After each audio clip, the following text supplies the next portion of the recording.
O sistema de ciclovías que está a implantar o goberno de Vilagarcía non gusta ao Partido Popular.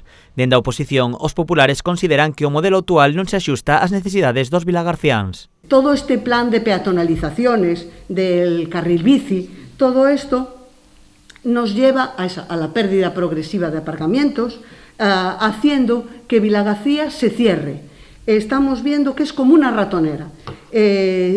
Cualquier calle que cojas en este momento te echa para afuera. Os populares advirten que se eliminan os vehículos do centro, deixarase de lado a xente das parroquias e das vilas veciñas. Vilagarcía, el centro, es pequeño con respecto a toda la gente que vive en Castragudín, en Bamio, que no se puede venir a Vilagarcía a trabajar o a comprar andando, que sí que hace falta venir en coche. Segundo o Partido Popular, o actual modelo de ciclovías do Concello xa está a pasar factura a comercios e hostalería. Lo único que esto está generando es que haya más atascos, que haya más polución y que la gente va a dejar de venir.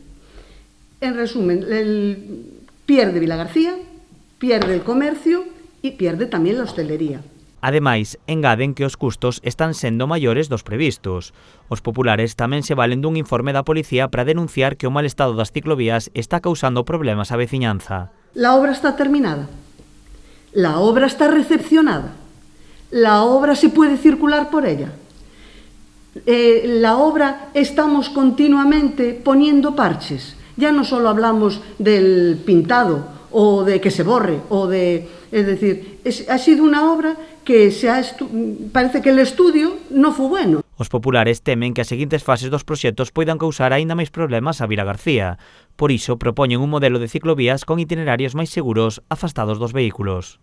Apostamos por diseñar un itinerario alternativo y seguro al que hay ahora, alejado del tráfico, donde no provoque atascos ni pérdidas de aparcamiento. Con todas estas críticas, o Partido Popular pon en dúbidas a utilidade que poida ter a elaboración do PEMUS que contratou o goberno de Vilagarcía.